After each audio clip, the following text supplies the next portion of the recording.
But our next speaker will be Connie Jameson. Connie has been asked to fill in at the last minute, and one of the geniuses of a good speaker is the ability to do exactly that. Connie is a DGM, qualified speaker, a past Speakers Bureau chair, and a retired elementary school teacher, as well as being a published author. In this case, she appreciates the fact that Toastmasters helps one develop the communication and leadership skills, but also provides opportunities to inform and encourage others. Her speech to become qualified speaker encouraged individuals to become blood donors. Another of her presentations encouraged others in the values of writing and encouraged their consideration to become a published author. Qualified speakers should, however, have more than one speech prepared to present to various audiences, and she has done so tonight in short time because she didn't have a lot of advance notice. So she'll share an additional presentation that she hopes later to take on the road. It will encourage others on yet another important topic. Please welcome Connie Jameson, presenting Richard. Connie Jameson.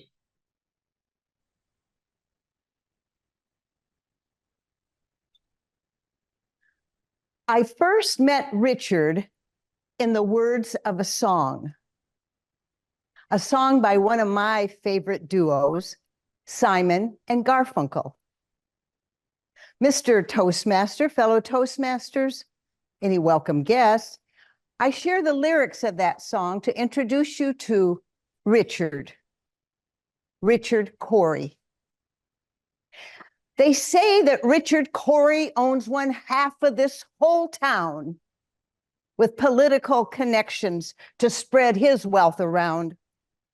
Born into society, a banker's only child, he had everything a man could want: power, grace, and style. But I work in his factory, and I curse the life I'm living, and I curse my poverty. And I wish that I could be, oh, I wish that I could be Richard Corey.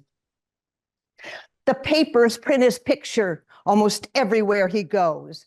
Richard Corey at the opera, Richard Corey at a show. And the rumor of his parties and the orgies on his yacht, oh, he surely must be happy with everything he's got. But I work in his factory, and I curse the life I'm living, and I curse my poverty. And I wish that I could be, oh, I wish that I could be Richard Corey. He freely gave to charity. He had the common touch. And they were grateful for his patronage, and they thanked him very much. So my mind was filled with wonder when the evening headlines read, Richard Corey went home last night and put a bullet through his head. But I work in his factory, and I curse the life I'm living, and I curse my poverty. And I wish that I could be, oh, I wish that I could be Richard Corey. I discovered that the story of Richard Corey was much earlier than the Simon and Garfunkel song. There was a poem by Edward Arlington Robinson, first published in 1897, also called Richard Corey. I now share that with you. Whenever Richard Corey went downtown, people on the pavement looked at him. He was a gentleman from soul to crown, clean-favored and imperially slim. And he was always quietly arrayed, and he was always human when he talked. But still, he fluttered pulses when he said good morning, and he glittered when he walked.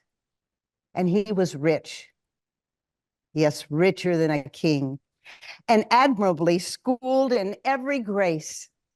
In fine, we thought that he was everything to make us wish that we were in his place. So on we worked and waited for the light and went without the meat and cursed the bread. And Richard Cory, one calm summer night, went home and put a bullet through his head. Both stories of Richard Cory, the song and the poem, I think are powerful, thought-provoking stories. I thought, wouldn't it be great to be able to interview Cory, Richard Cory?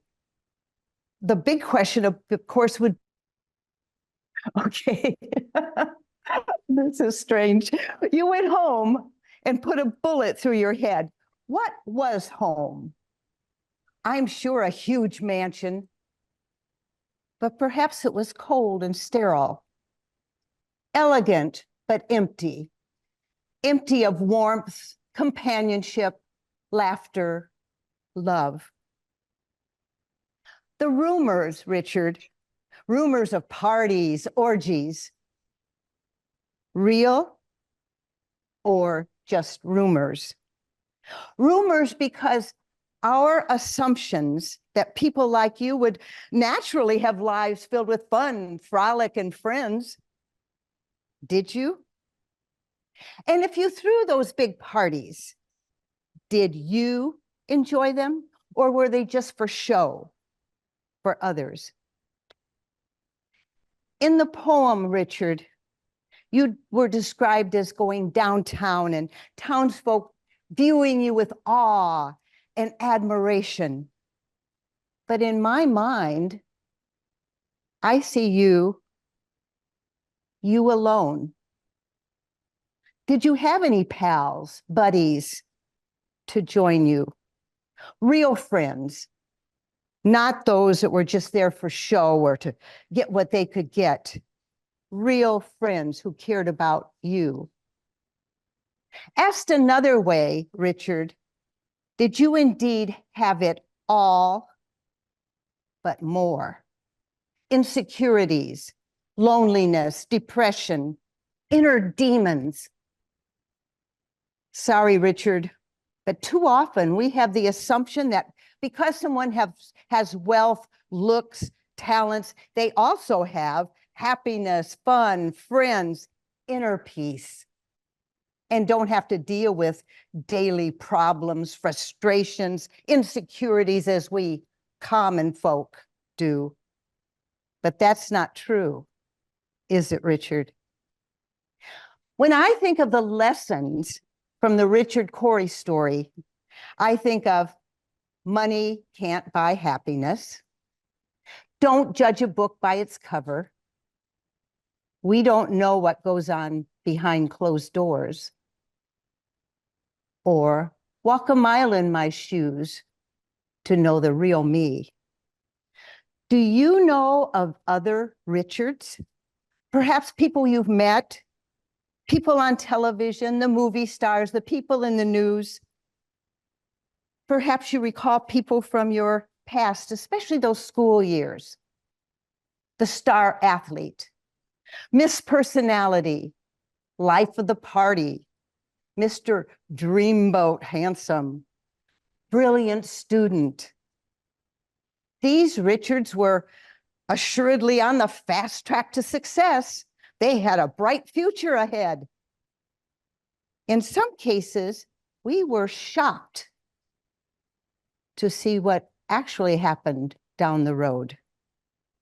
Example, superstar athlete, signs big contract, has loads of adoring fans, fame and fortune, bright future ahead, and then ends up alcoholic, bankrupt, drug addict, suicidal. What happened? What went wrong? What did we miss? The Richard Cory type Richards, those stories can be sad, depressing. So let's look at another group of Richards, quite the opposite of Richard Cory. I'll call them reverse Richards. These Richards do not have fame and fortune. They are not admired. No, these Richards, we just walk by, barely notice. They fade into the background, just blend in. Plain, ordinary Richards. We pay them little heed, have low expectations of them. But behind that outward appearance, that first impression, we may be shocked, amazed at the treasure hidden within. Some examples: little, meek, and mild, the shy, quiet, timid girl that goes to try out for the school play. What's she doing here? She gets the role and gives a powerful, amazing performance on the stage.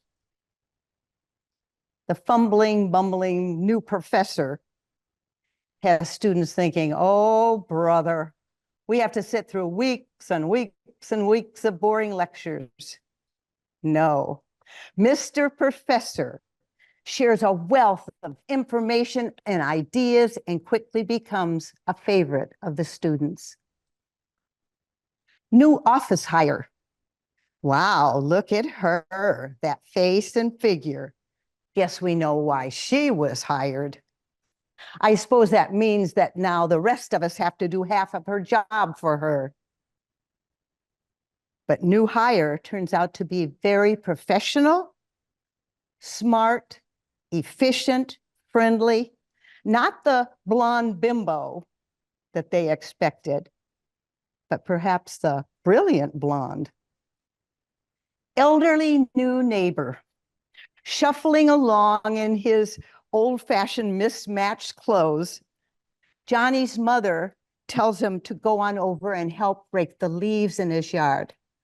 "Aw, Mom," as he reluctantly heads out the door. But coming back in, "Oh, Mom, wow, he is so interesting. You wouldn't believe it. I love his stories." One of my favorite examples of a reverse Richard is Susan Boyle. Years ago, Susan was a contestant on the television show Britain's Got Talent.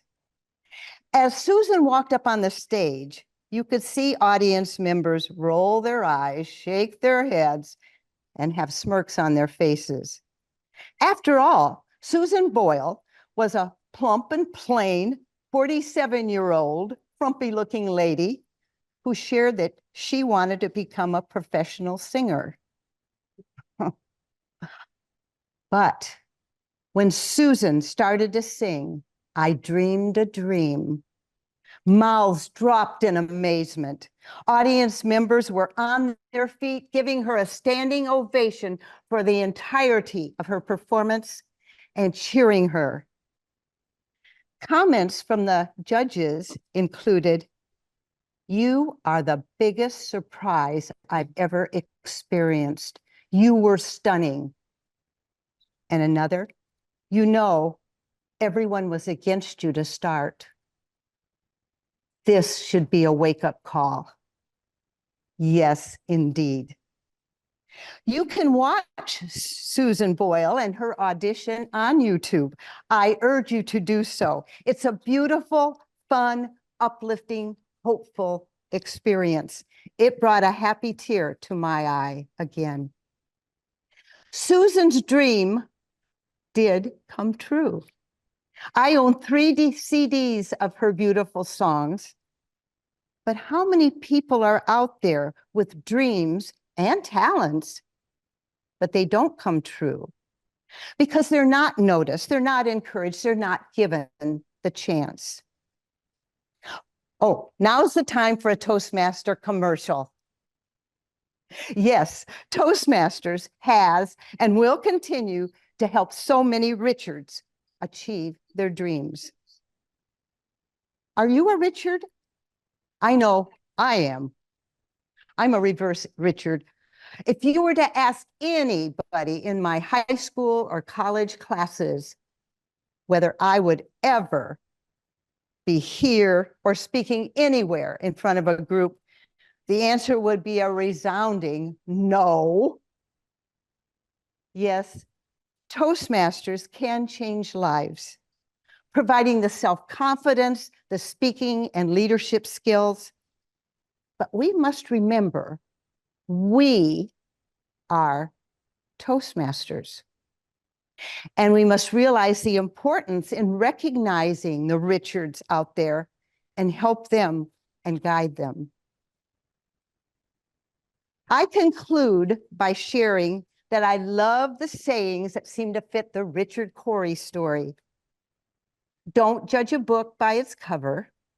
Walk a mile in my shoes. But best of all, yes, best of all, might be another. And it's just two words that my fellow Toastmaster, Rochelle Harrison, gave in response to a table topic. When Rochelle was asked what words of advice she'd give her children, she replied, "Be kind. Be kind. You never know what someone is going through." May we always remember to be kind to each other, to ourselves, and to all those Richards in our life. Mr. Toastmaster.